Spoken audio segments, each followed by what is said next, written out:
Hello students, welcome to my channel. आज video रे तुम मानकर अष्टम श्रेणी संस्कृत बहिर जय राजगुरु चैप्टर टी को पढ़िबा, यार शब्दार्थ जानिबा एवं ओडिया अनुवाद करके बुझिबा। तो तुम माने जदि संस्कृत भल भाबरे न पढ़िबो न बुझिबो तो प्रश्न उत्तर मध्य कर परिबो नाही। तो मने रखिबो जय राजगुरु ए विषयटी रे तुम मानकर अस्मद शब्दर प्रयोग करा जायछि। अस्मद शब्द होची मु आमे बा आमे माने। तो ए विषयटी रे ए अस्मद शब्दर प्रयोग करा जायछि। तो प्रथमे पढ़ी नेबा। भारत वर्षम अस्माकं देशः एषः देशः अस्माकं मातृभूमिः वयं सर्वे अस्य दायादाः अस्माभिः एषा मातृरूपेण पूज्यते। वैदेशिकाः बहुवारम् अस्याः उपरि आक्रमणं कृतवन्तः। आङ्ग्लजनाः वाणिज्य कर्तुम् अत्र आगतवन्तः। क्रमशः अत्र स्थित्वा अस्मान् शासितवन्तः। तेषां शासनेन भारतीयाः अकथनीय दुःखं प्राप्तवन्तः।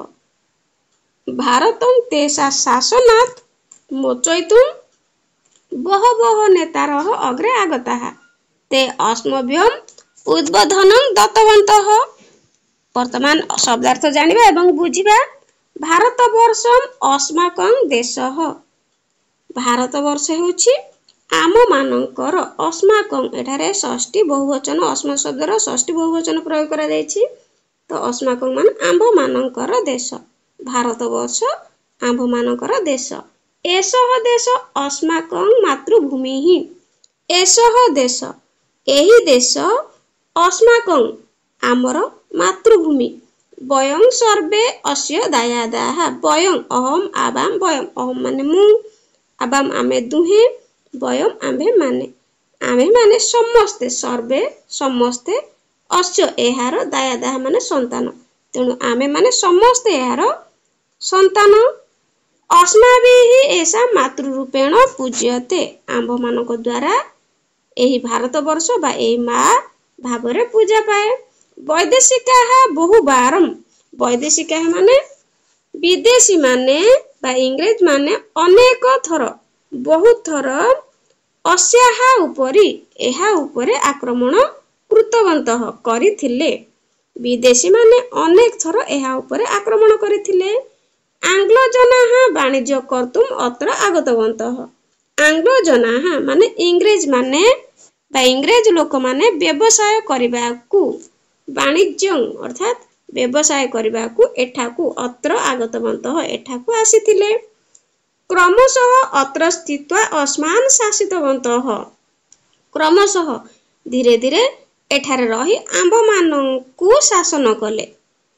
क्रमशः धीरे धीरे बा आस्ते आस्ते रही आम मानक भारत वर्ष रे आमकू शासन करिबारे लागिले। तेषां शासनेन अर्थात सेमानकर शासन द्वारा भारतीय अकथनीय दुःखं प्राप्तवन्तः। भारतीय माने अकथनीय बा अनेक दुःख पाइथिले। तेषां शासनेन भारतीयाः अकथनीय दुःखं प्राप्तवन्तः। भारतं तेषां शासनात् मोचयितुं भारतकू सेमानकर शासन बा श्रृंखलरू मुक्त करिबाकू अनेक बहवह नेतारः अर्थात अनेक बहुत नेता अग्रे आगताः सम्मुखकू आसिले। ते अस्मभ्यम उद्बोधनं दत्तवन्तः। सेमाने आम्भ मानकू प्रबोधन देइथिले बा बुझाइथिले इंग्रेज शासक मानक विरुद्ध रे। वर्तमान नेक्स्ट पारा पढ़ी नबा। तदानीं खोर्धा राज्यस्य राजा आसीत् ठक्कुर राजः मुकुन्ददेवः। तस्य मन्त्री आसीत् जय राजगुरुः। स राजपरिवारस्य पारम्परिक गुरुः। आङ्ग्ल शासनस्य विरोधेन 1817 तमे वर्षे महान् प्रजा संग्रामः अभवत्। तस्य संग्रामस्य मुख्य भूमिका नीतवान् जय राजगुरुः। तस्य भाषणं शाणितम् अस्त्रम् इव आसीत्।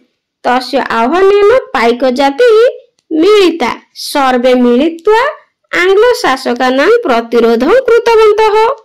तदानीं अर्थात ସେହି ସମୟରେ ଖୋର୍ଦ୍ଧା ରାଜସ୍ୱ ରାଜା ଆସିତ ଠକୁର ରାଜ ମୁକୁନ୍ଦ ଦେବ। ସେହି ସମୟରେ ଖୋର୍ଦ୍ଧା ରାଜ୍ୟର ରାଜା ଥିଲେ ଠାକୁର ରାଜା କିଏ ନା ମୁକୁନ୍ଦ ଦେବ। ତସ୍ୟ ମନ୍ତ୍ରୀ ଆସିତ ଜୟୀ ରାଜଗୁରୁ। ତସ୍ୟ ଅର୍ଥାତ ତାଙ୍କର ମନ୍ତ୍ରୀ ଆସିତ ମାନେ ଥିଲେ କିଏ ନା ଜୟୀ ରାଜଗୁରୁ। ସ ରାଜ ପରିବାର ସେ ପାରମ୍ପରିକ ଗୁରୁ। ସେ ରାଜ ପରିବାରର ପାରମ୍ପରିକ ମାନେ ପ୍ରଥାନୁଯାୟୀ ଗୁରୁ ଥିଲେ। ଆଙ୍ଗ୍ଲ ଶାସନସ୍ୟ ବିରୋଧେନ 1817 ତମେ ବର୍ଷେ ମହାନ ପ୍ରଜା ସଂଗ୍ରାମ ଅଭବତ୍। ଆଙ୍ଗ୍ଲ ଶାସନସ୍ୟ ଅର୍ଥାତ ସେହି ଆନ୍ଦୋଳନର ପ୍ରମୁଖ ଭୂମିକା ନେଇଥିଲେ କିଏ ନା ରାଜଗୁରୁ। ଆଙ୍ଗ୍ଲ ଶାସନସ୍ୟ ଅର୍ଥାତ ଆଙ୍ଗ୍ଲ ଅର୍ଥାତ ଇଂରେଜ ମାନଙ୍କ ଶାସନ ବିରୋଧରେ 1817 ମସିହାରେ ମହାନ ପ୍ରଜା ସଂଗ୍ରାମ ଅଭବତ୍। ଗୋଟେ ବଡ଼ ଧରଣର ପ୍ରଜା ଆନ୍ଦୋଳନ ହୋଇଥିଲା। ତସ୍ୟ ସଂଗ୍ରାମସ୍ୟ ମୁଖ୍ୟ ଭୂମିକା ନିତବାନ ଜୟୀ ରାଜଗୁରୁ। ସେ ଯୋଉ ବଡ଼ ପ୍ରଜା ସଂଗ୍ରାମ ହେଇଥିଲା ବା ପ୍ରଜା ମାନଙ୍କର ସଂଗ୍ରାମ ହେଇଥିଲା ସେ ସଂଗ୍ରାମରେ ମୁଖ୍ୟ ଭୂମିକା ନେଇଥିଲେ ଜୟୀ ରାଜଗୁରୁ। ତସ୍ୟ ଭାଷଣ ଶାଣିତମ୍ ଅସ୍ତ୍ରମ୍ ଇବ ଆସିତ। ତାଙ୍କର ଭାଷଣ ଶାଣିତମ୍ ଅସ୍ତ୍ରମ୍ ଅର୍ଥାତ ଧାରୁଆ ଅସ୍ତ୍ର ପରି ଥିଲା। ତସ୍ୟ ଆହ୍ୱାନେନ ପାଇକ ଜାତି ହିଁ ମିଳିତା। ତାଙ୍କର ଡାକରାରେ ପାଇକ ଜାତି ମିଳିଥିଲେ। ସର୍ବେ ମିଳିତ ଆଙ୍ଗ୍ଲ ଶାସକାନାଂ ପ୍ରତିରୋଧ କୃତବନ୍ତ। ସମସ୍ତେ ମିଶି ଇଂରେଜ ମାନଙ୍କର ବା ଇଂରେଜ ଶାସକ ମାନଙ୍କର ବିରୋଧ କରିଥିଲେ। ବଣିଜଃ ଆଙ୍ଗ୍ଲଜନାଃ ଅତୀବ ଚତୁରାଃ ते गुप्त पथेन निशार्धे दुर्गं प्रविष्टाः। कौशलेन राजगुरुं निगृहीतवतः। ततः बहुदूरं बालेश्वरं तं नीतवन्तः। ततः मेदिनीपुरस्य बाघतोटा इति स्थाने तस्य विचारः अभवत्। एकस्य वटवृक्षस्य शाखाभ्यां तस्य बन्धनं कृतवन्तः। सः जीवनं त्यक्तवान् किन्तु आङ्ग्ल शासकानां वश्यतां न स्वीकृतवान्। तस्य मरणात् परं बहवः राजगुरु सदृशाः स्वाधीनता सैनिकाः उत्पन्नाः किन्तु राजगुरोः देशप्रेम इतिहासे स्वर्णाक्षरैः लिपिबद्धम् अभवत्। तस्य त्यागबलेन उत्कलजननी धन्या अभवत्। वयमपि तस्य मार्गम् अनुसृत्य देशस्य रक्षां करिष्यामः। अतः उद्घोषयामः मातृभूमि भारतं मम शिक्षा देश रक्षा मम दीक्षा मातुः रक्षा। बणिजः आङ्ग्लजनाः अर्थात बेपारी इंग्रेज लोक मान अतीव चतुरा अत्यंत चालाक थिले बा चतुर थिले। ते गुप्त पथेन ते सतौ ते एठारे ते माने से माने गुप्त पथेन गोपनीय मार्गरे निशार्धे अर्थात राति अधरे दुर्गं प्रविष्ठा दुर्ग मध्य को प्रवेश कले। तापरे कौशलेन राजगुरु निगृहीतवन्त। कौशल करी चालाक्रमी बा कौशल क्रमे राजगुरु को बांधी नेले।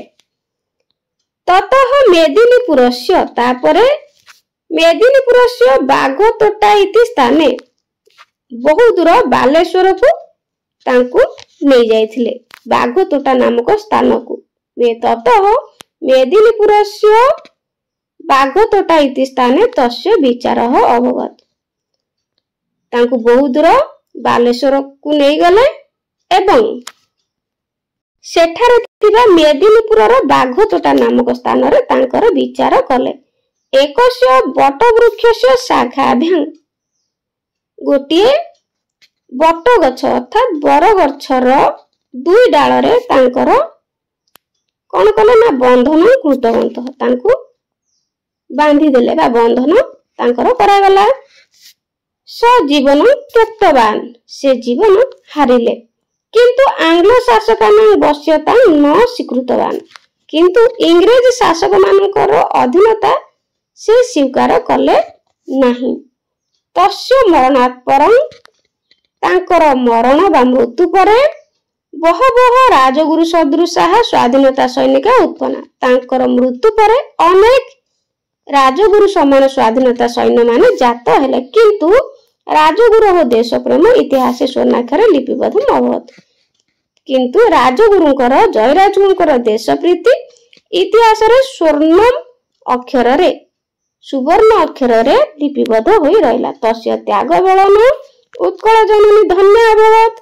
तांकर त्याग बल रे उत्कल माता भारत माता धन्य हैला। वयमपि तस्य मार्गम अनुसूत्य देशम रक्षा करिसाम।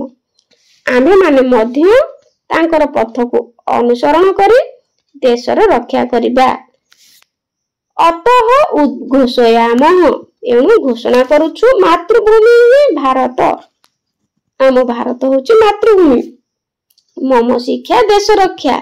मो शिक्षा होची देश रक्षा। मो दीक्षा मातु रक्षा। मोर दीक्षा मार रक्षा। तो पिला माने एठारे कर्तृपद गुड़िक जानिबो। मातृभूमि वैदेशिक नेतार गुरु वाणिज्य। तो क्रियापद गुड़िक होची करिष्याम अभवत आसीत। नेक्स्ट वीडियो रे हम यार प्रश्न उत्तर गुड़िक आलोचना करिबा। तो पिला माने वीडियोटी भलो लागितिले लाइक कर दबो आउ कमेंट रे निश्चित जणाइबो। तो आज पई रहूची गॉड ब्लेस यू।